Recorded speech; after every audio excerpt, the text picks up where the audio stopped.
Radhe Krishna, Hanuman Chalisa, Sloka 5 and 6.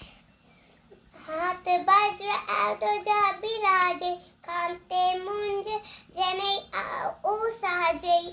Sloka 5 meaning. हे अंजनी कुमारा, உங்கள் கையில் கதையும் வெற்றி கொடியும் பிரகாசிக்கிறதே. மூன்று புல்லால் செய்யப்பட்ட பூநூல் உங்கள் தோள்பட்டையை அலங்கரிக்கிறதே.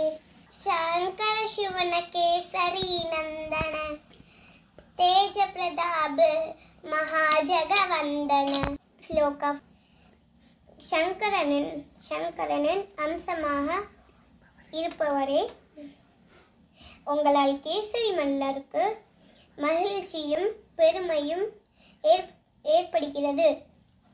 உம்முடைய பெருமை உலகம் முழுவதும் கொண்டாடுகிறதே.